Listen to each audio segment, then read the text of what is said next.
სახელითა მამისათა და ძისათა და სულისა წმინდისათა ჩვენთან არის ღმერთი ქრისტეს მიერ საყვარელნო მამანო ძმანო და დანო ყველას გილოცავთ დღევანდელ დღესასწაულს ხარებას ყოლაწმინდა ღვთისმშობელისა დასაწყისი არის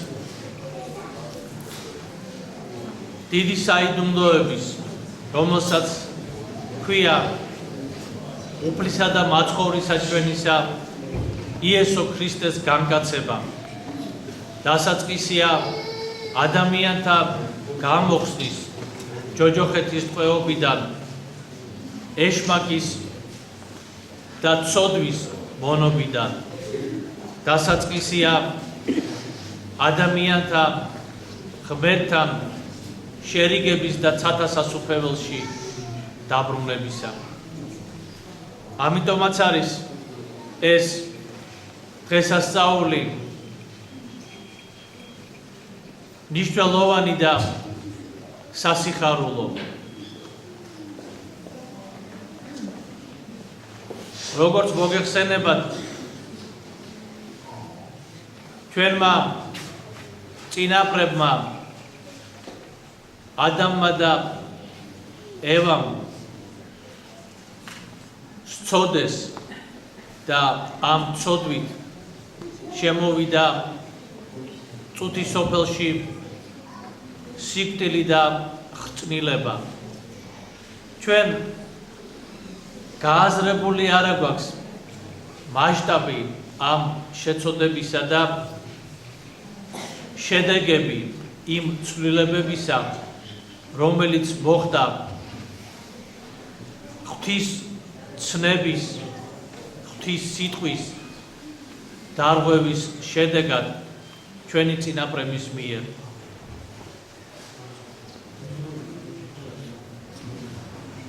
სახელი ევა რომელიც ჰქონდა პირველ დედაკაცს ეგ სახელი ნიშნავს სიცოცხლეს ცხოვრებას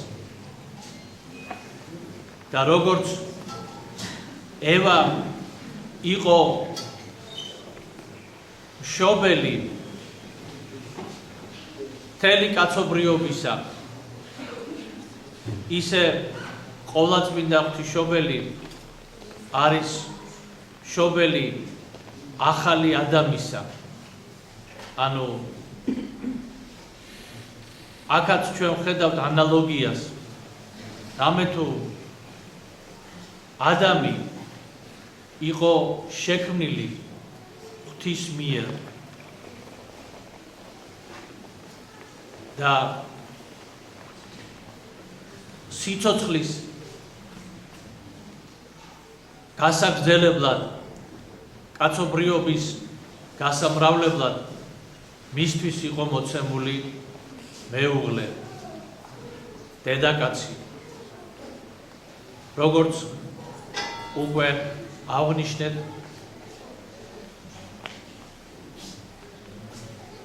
სიცოცხლის მატარებელი და ის ასე ვთქვათ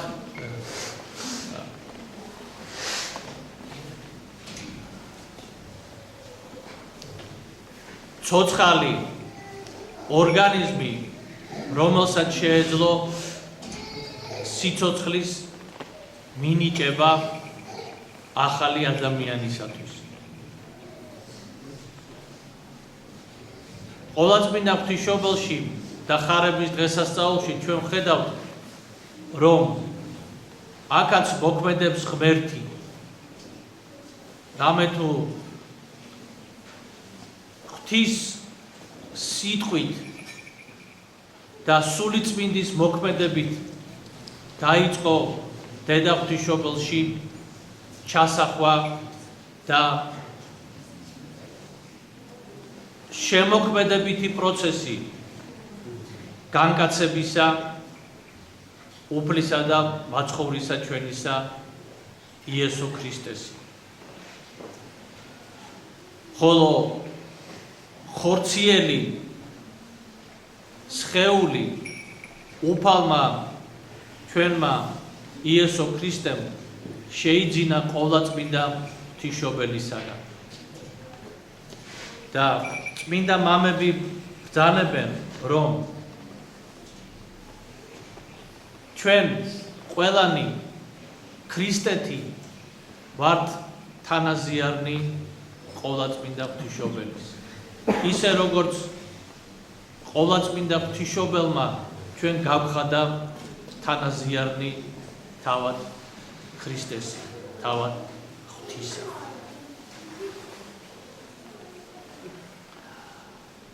და აი ეს საიდუმლოება მიუწვდომელია ადამიანის გონებისათვის მაგრამ ჩვენ ვხედავთ რომ რაოდენ დიდი საქმე და ფუნქცია მიანიჭა ღმერთმა ქალს იყო ეს დასაწყისი ცხოვრების მინიჭებისა როგორც კაცთა მოდგმის მთლიანად ასევე ახალი ადამის ქრისტესი ჩვენი მაცხოვრის და მესიის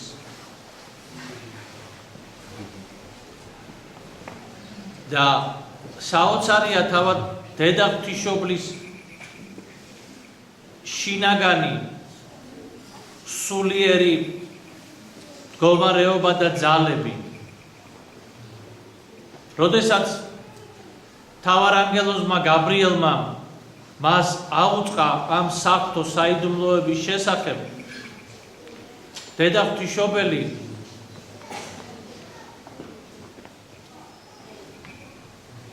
არც შეშინებულა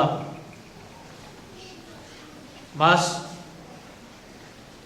არ დაუწყია ესეთი რაღაც ცრუ სიმდაბლით ან შიშით ან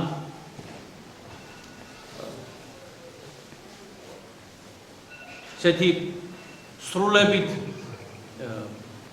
უცნობი და წარმოუდგენელი საიდუმლოების წინაშე რაღაც ისეთი აი გაურკვევლობით უარის თქმა ჩვენ ვხედავთ მოსეს მაგალითზე როდესაც მოსემ ღვთისაგან მიიღო ბრძანება რომ ებრაელთა ეს წინ წაზღომოდა მოსე სულ ეწინააღმდეგებოდა და ეუბნებოდა რომ მე ამას ვერ შევძლებ მე ენაბლუ ვარ მე არ შემიძლია ჩვენ ვხედავთ იონა წინასწარმეტყველის მაგალითზე როდესაც ღმერთმა მას უბრძანა რომ წადი და ნინეველებს სინანულისკენ მოუწოდე როგორ ეწინააღმდეგება მას იონა მას არ უნდა ამისი გაკეთება ხედავთ როდესაც იოანე ნათლისმცემლის მშობელს ზაქარიას რომელიც იყო მღვდელი იერუსალიმის ტაძრისა აუწყებს ანგელოზი რომ შენ გეყოლება შვილიო მას ეჭვი შეაქვს და ამბობს როგორ შეიძლება ეს იყოს მე მოხუცებული ვარო დედა ღვთისმშობელი კი ამბობს ერთ ფრაზას რომ როგორ შეიძლება მე მამაკაცი არ ვიციო აქ დიდი განსხვავება იმ მეჭვსა და რომელიც გამოთქვა ზაქარიამ და დედა ღვთისმშობლის სიტყვებს შორის იმიტომ რომ ბუნებითი წესი მოცემული ადამიანებისათვის რომლითაც ჩვენ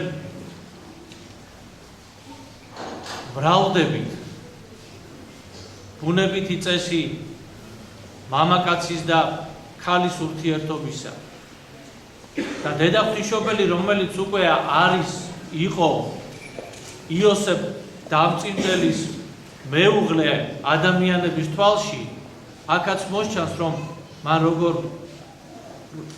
ინარჩუნებს ის უბიწოებას და მას არ მეკარებია იოსებ დამწინდელი და ის ამბობს რომ მე არ ვიცი მამაკაციო და ეუბნება მაშინ ანგელოზი რომ სული წმინდა მოვიდეს შენზე და ძალი მაღლისა ფარვიდოს შენო და დედა ღვთისმშობელი მან არ იცის როგორი არის ეს მოქმედება მაგრამ მან იცის რომ თუ ღმერთმა ინება მის ნებას ადამიანი უნდა დაემორჩილოს და ამიტომაც ამბობს ის აჰა ხევალი ღვთისა და იყავ ჩემ ზედა ნებისაებ შენისავ ის თლიანად საკუთარ თავს გადასცემს ღვთის ხელში გადასცემს ამ სახურების საიდუმლოების სახურებაში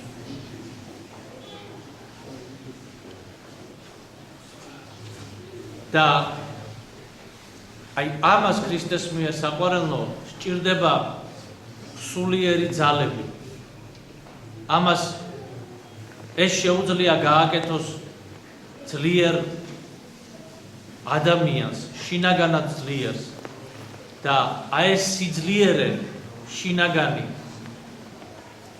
გააჩნია ზოგადად დედაკაცს გააჩნია ქალს სიძლიერე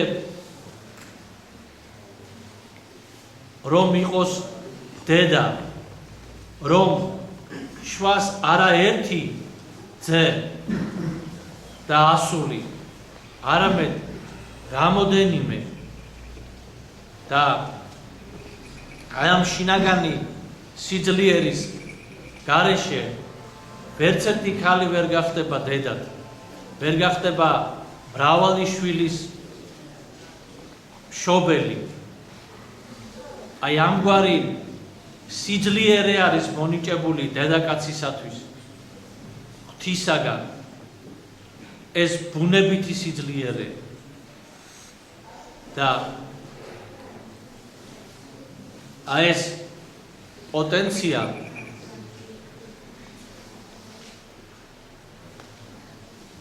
სიცოცხლის მინიჭების სიცოცხლის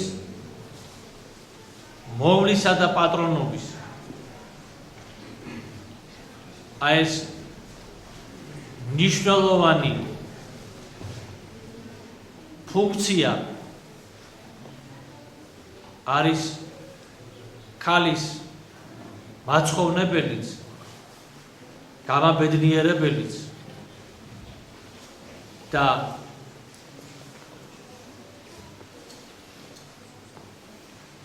კაცობრიობისათვის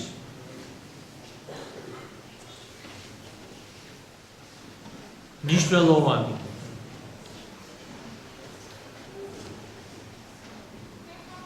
სამწუხაროა რომ დღევანდელი კაცობრიობა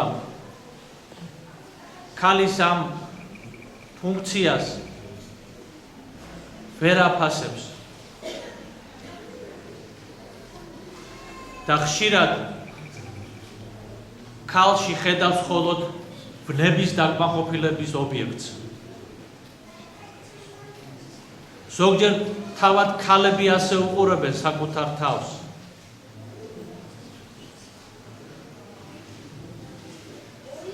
ქალის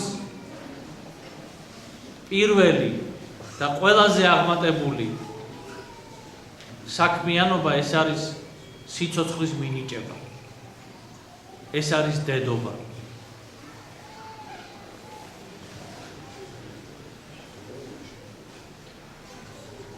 და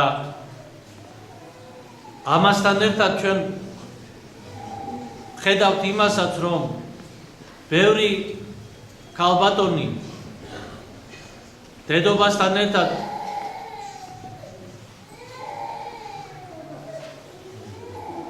სხვა საქმიანობასაც ასრულებს თავდადებით, ასრულებს მაღალი შემოქმედებითი უნარით და ნიჭით.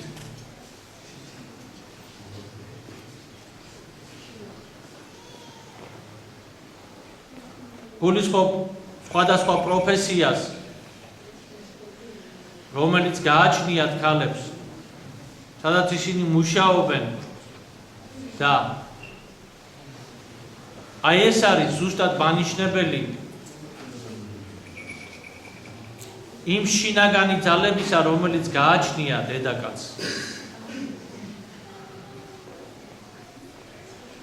და მამაკაცმაც უნდა დააფასოს ქალის ამგვარი უნარი და მისი ფუნქცია, მისი დანიშნულება მამაკაცმა სწორად უნდა გამოიყენოს და მამაკაციც უნდა ემსახუროს ამ ფუნქციას ქალისას.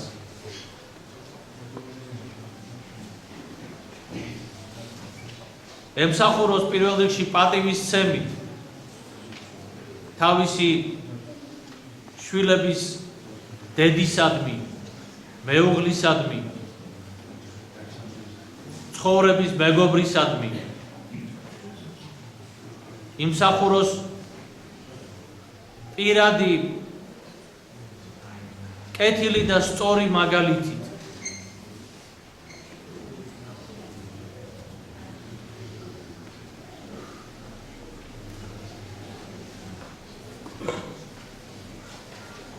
და აი ამ შემთხვევაში არის ქრისტეს მიერ საყვარელნო შესაძლებელი, რომ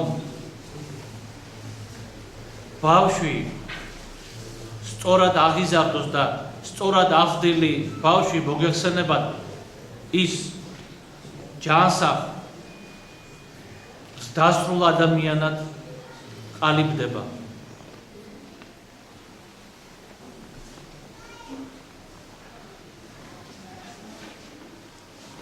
აი დღეს სულ არის საუბარი უფლებებზე, ქალის უფლებები, ბავშვის უფლებები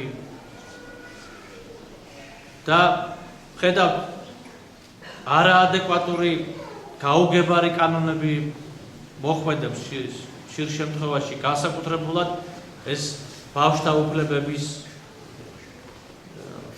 იურისპრუდენციაში, სადაც შესაძლებელია, რომ სახელმწიფომ დაუკითხავად თუ ჩათვალა ეგ საჭიროდ მშობლებს ბავშვი ჩამოართვას. მაგრამ რატომ მივედით აქამდე? აი ეს კითხვა უნდა დავშვათ. და მთელი პრობლემა ზუსტად ამაშია, რომ მშობლებმა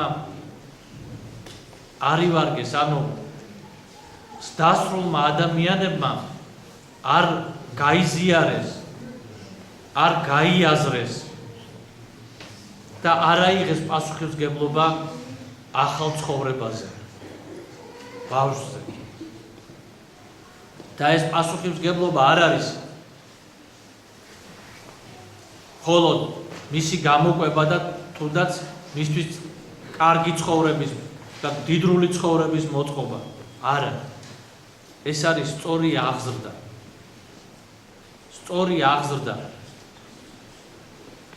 არა დაბადებიდან, არამედ მუცლიდან ბავშვისა, როდესაც მუცელში მყოფობიდან ბავშვისა.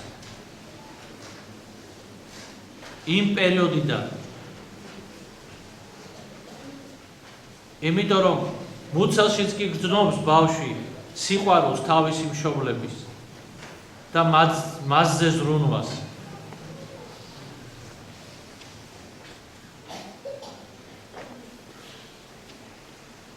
და სადაც ოჯახში არ არის ერთობა და მამაკაცი არ ცდილობს რომ მთელი პასუხისმგებლობით აიღოს თავის ოჯახზე ზრუნვას და პასუხისმგებლობა კიდევ ერთხელ ვამბობ, ეს არ არის მატერიალური კმაყოფა მხოლოდ. ეს არის სწორი და კეთილი მაგალითი ცხოვრების წესის. ისეთ ოჯახში მერე დედა ხდება ნერვიული, აგრესიული და ხშირად ზარალდებიან და ხშირად კი არა, ბავშვები ზარალდებიან ყოველთვის.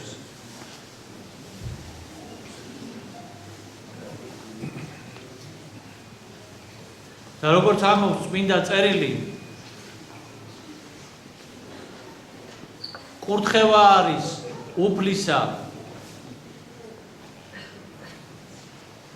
გონიერი ქალიო და პატიოსანი დედაკაცი ღვთის მათს დაიმკვიდრებს. მარტო სილამაზე კი არ ამშვენებს ქალს.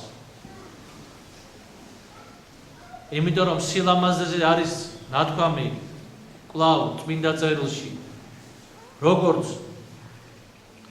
ოქროს რგოლიო ღორის დინგზეო, ისე უგუნური ქალის სილამაზეო.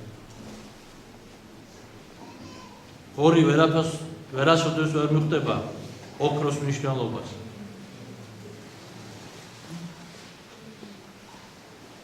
და უგუნური და ლამაზი ქალი თავის სილამაზეს ცუდად გამოიყენებს და დაღუპავს საკუთარ თავს და სულს.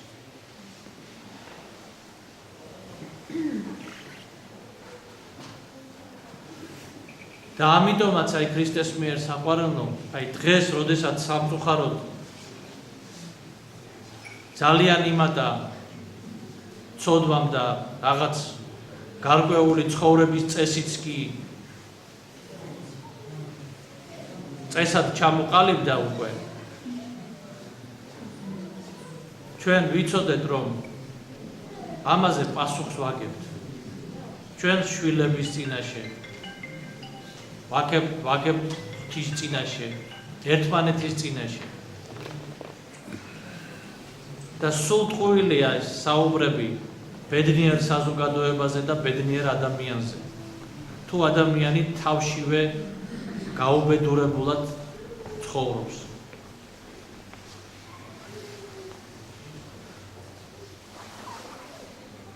და ეს პასუხისმგებლობა არის თანაბრად მამაკაცზე და დედაკაცზე. და შეიძლება უფრო მეტად მამაკაცზე.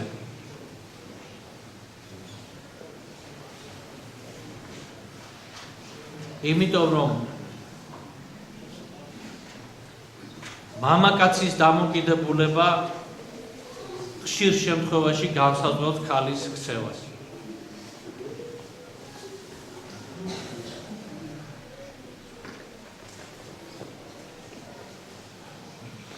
ამიტომაც აი ქრისტეს მიერ საყვარელნო გვახსოვდეს და სწორი მაგალითი ავიღოთ ჩვენ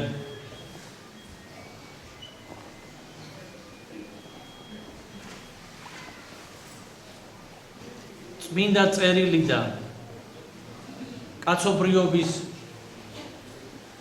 ისტორიიდან სწორად შევაფასოთ ჩვენი დანიშნულება ამ წუთის სოფელში, ჩვენი პოტენცია ადამიანებისა და პატივისცეთ ერთმანეთს, მამაკაცმა და დედაკაცმა. იმიტომ რომ ამ წუთის სოფელში და დედამიწაზე ცხოვრების, ბედნიერად წარმართვისათვის ეს პასუხისმგებლობა არის თანაბარი და ორივე მონაწილეობს ამაში და არ არის აქ ვინმე მეტად და ვინმე ნაკლებად. მაგრამ ერთი რამ უდავო არის, რომ ვერც ერთი მამაკაცი ვერ გახდება დედა. რასაც ქვია დედა. და დედა ეს მარტო მოგეხსენებათ მშობიარობის უნარი არ არის. ეს შეუცვლელი ფუნქცია არის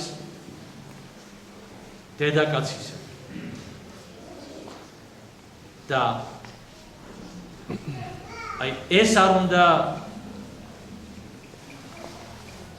წარიწმინდოს, ეს არ უნდა დაკნინდეს.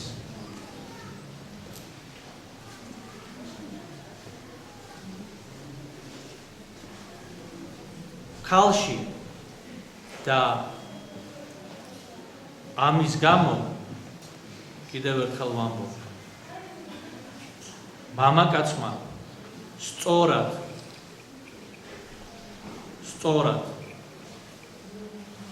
უნდა პატივისცეს ქალს. არასწორი პატივისცემა ქალისა გინდა გითხრათ. ესეც აკნინებს ისევ ქალს და მომტანი არის წუხარების.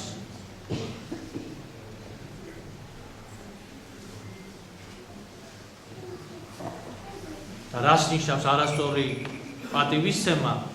ეს ცალკე სასაუბრო თემა არის, საკმაოდ ვრცელი და მე ამას ჩემით კი არ ვამბობ, არამედ წმინდა წერილის სიტყვებიდან გამომდინარე.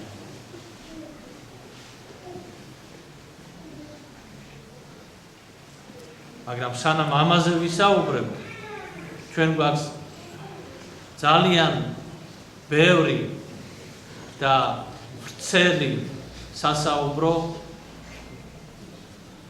იმის შესახებ, რომ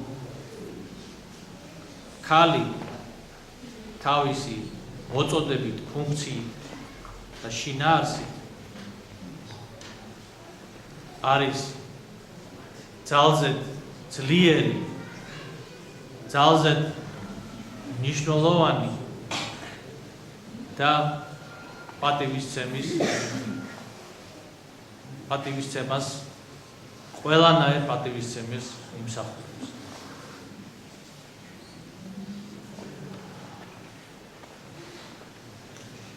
დედა ღვთისმშობელს და წმინდა მეუღლეებს, წმინდა დედებსა და დებს, წმინდა ქალწულებს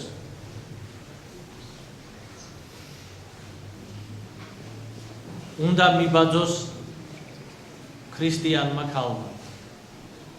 აი ეს უნდა გვახსოვდეს, არ უნდა გვავიწყდებოდეს.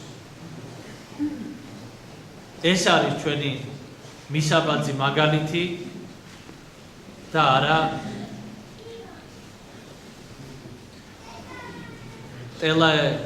ტელეეკრანებიდან, ესე იგი პროპაგანდისტულად ჩვენთვის მოწოდებული სხვადასხვა ობიექტი ქალისა, რომელსაც ესე ვთქვათ დღეს რომლის ცხოვრების წესის კულტივირებას აკეთებს თანამედროვეობა.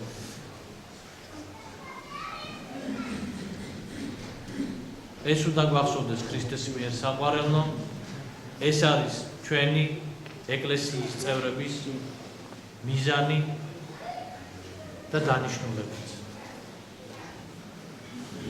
მერთმა დაგლოცოთ ქრისტეს მიერ საყვარელნო, ყველას გილოცავთ ამ სიხარულით ახსოვსე დღესასწაულს და მერთმა ინებოს სიხარული დამკვიდრებული იყოს საქართველოში ღვთის მადლითა და წყალობით და ღვთის სიტყვის ერთგულებით. ამინ. ჩვენთან არსმენ